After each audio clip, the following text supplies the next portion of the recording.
dapetin kerja di Prancis. Panik gitu ya, 2.500 gede banget gitu loh. Hey guys, ketemu lagi sama gue Tasya. Udah lama banget rasanya nggak ngobrol sama teman-teman di sini. Jadi gue mau cerita beberapa hal yang selama ini udah gue lewatin dari terakhir kali gue upload video di YouTube. Kayaknya udah 2 tahun gue nggak pernah lagi ngupload. Jadi gue mau cerita gimana kelanjutannya setelah gue kuliah di Prancis dan kerja dan lulus dan segala macam. Nah, jadi sekarang kita bahas. Jadi sebelumnya buat teman-teman yang baru aja bergabung di sini, gue mau memperkenalkan diri gue dulu. Nama gue Tasya. Gue kuliah di Prancis tahun 2019. Gue memulai kuliah gue lebih tepatnya untuk master, dan gue mengambil jurusan manajemen commerce internasional. Gue tiba di Prancis tahun 2019 dan berarti sekarang sudah hampir 4 tahun gue ada di Prancis. Tentunya gue udah lulus tahun 2021 gue lulus, jadi 2 tahun untuk menempuh studi master di Prancis. Gue sudah lulus dan bekerja di sebuah perusahaan Prancis, lebih tepatnya di sebuah startup di Paris sebagai community manager. Dan gimana sih caranya untuk bisa kerja di Prancis sebagai warga negara asing gitu. Nah, di sini yang mau gue bahas gimana caranya kita sebagai lulusan Prancis, walaupun kita bukan sebagai warga negara Prancis, gimana caranya kita bisa kerja di Prancis. Salah satu mau gue bahas step by step ya. Jadi yang pertama, sebenarnya banyak channel. Maksudnya banyak, tiap orang punya pengalamannya masing-masing dan berbeda. Kalau gue, karena gue kuliah di Prancis awalnya, dan akhirnya gue bisa kerja di Prancis juga. Nah, jadi buat teman-teman yang mungkin tertarik untuk kuliah di Prancis, memang betul ketika kita kuliah di Prancis dan kita menjadi lulusan Prancis gitu, kita bisa mendapatkan kesempatan untuk mencari kerja di Prancis. Gimana caranya? Tentu satu, kita harus lulus dulu dari universitas. Lalu kedua, kita bisa mengajukan izin tinggal, di mana namanya izin tinggal untuk mencari kerja, yaitu sebutannya recherche d'emploi atau création d'entreprise. Ini yang nanti gue kasih lihat di sini. Nah, teman-teman biasanya yang sudah lulus itu bisa mengajukan visa ini, izin tinggal ini gitu, setelah menjadi mahasiswa lalu mengganti statusnya menjadi pencari kerja. Masa berlakunya hanya 1 tahun dan tidak bisa diperpanjang. Ketika gue lulus tahun 2021, gue langsung ngurus perpanjangan visa gue selanjutnya, yaitu dengan visa pencari kerja. Nah, disinilah ketika kita punya kesempatan besar untuk mencari kerja, tentu karena sebagai mahasiswa kita nggak boleh kerja. Maksudnya kita nggak boleh kerja sebagai pekerja normal gitu, pekerja dengan penuh waktu gitu.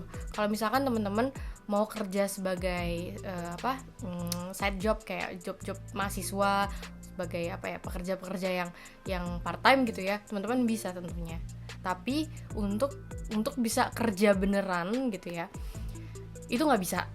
Nah, di sini di Prancis kita butuh, kalau kita mau kerja, namanya autorisation de travail, itu otorisasi untuk bekerja. Nah, untuk dapetin ini gimana? Nah, untuk dapetin ini adalah salah satunya untuk teman-teman yang udah lulus, teman-teman bisa ajuin visa pencari kerja ini gitu, izin tinggal mencari kerja. Di dalam izin tinggal mencari kerja itu sudah ada yang namanya autorisation de travail, yang teman-teman nggak perlu lagi minta, yang teman-teman nggak perlu lagi berarti sudah default dari si izin tinggalnya ini berisi otorisasi teman-teman untuk bekerja di Prancis. Jadi misalkan contohnya ketika teman-teman udah lulus terus punya visa ini, punya titre de séjour pencari kerja ini, teman-teman bisa langsung memulai kerja teman-teman karena teman-teman udah punya autorisasi de travail. Nah, nanti selanjutnya teman-teman harus mengganti lagi visa ini, izin tinggal ini sebagai pekerja. Nah, itu ke depan nanti bakal gue jelasin kayak gimana. Dan di sini biasanya juga harus dengan bantuan perusahaan yang sudah nge-hire kita gitu. Jadi gimana caranya, gue simpulin lagi gimana caranya bisa kerja setelah kita kuliah di Prancis. 1, lulus dulu kuliahnya. Lalu kedua, kita punya izin bekerja, nggak cuma izin tinggal saja tapi izin bekerja. Dan yang ketiga, kita bekerja di bidang yang sesuai dengan ilmu yang kita pelajari ketika kita kuliah. Jadi misalkan kayak gue manajemen commerce internasional, saat ini gue bekerja sebagai community manager. Jadi memang ketika teman-teman sekolah gitu ya, biasanya memang ada kayak rincian di mana teman-teman bisa jadi apa gitu di dalam studi yang teman-teman pilih gitu. Nah, disinilah ada kodenya biasanya di situ. Nanti di sini menjadi kode penentu teman-teman kira-kira sesuai nggak bidang kerjanya dengan bidang kuliahnya gitu. Jadi teman-teman harus cek teman-teman bisa kerja apa gitu dengan jurusan teman-teman nanti kuliah. Karena ini penting banget kalau teman-teman kerjanya tidak sesuai dengan bidang studi yang teman-teman pelajari itu, kita nggak bisa agaknya akan sulit gitu untuk mendapatkan izin tinggal selanjutnya gitu. Nah, tadi udah keberapa, ketiga dan keempat, ada requirement berapa gaji yang harus teman-teman dapatkan gitu. Jadi ada ketentuan gaji minimalnya. Kenapa harus kayak gitu? Karena tentunya ya kita sebagai warga negara asing di Prancis, pastinya negara nggak mau juga menggratiskan kita ada di sini kan ya. Mereka nggak mau gitu kita datang ke sini dan hanya menjadi beban negara. Tentunya mereka juga ingin kita punya kewajiban ya untuk membayar pajak gitu. Jadi kan di sini ada minimumnya berapa gaji orang yang kena pajak. Requirement-nya nggak ribet ya. Satu, kita harus dapetin kerja yang sesuai dengan bidang kuliah kita dulu apa. Lalu kedua, ada gaji yang ditentukan. Nah, buat teman-teman nih pasti ada yang nanya kayak gajinya berapa gitu kan, minimalnya berapa. Nah, pastinya setiap tahun berubah. Jadi takutnya kan gue ngasih tahu ini juga nggak tidak akurat gitu ya, karena berubah terus. Tapi intinya sesuai dengan pemerintah itu selalu mengevaluasi berapa jumlahnya sesuai dengan SMIC atau gaji UMR-nya lah gitu. Nah, jadi kalau contohnya seperti tahun lalu itu sekitar 2.500 per bulannya, 2.500 euro.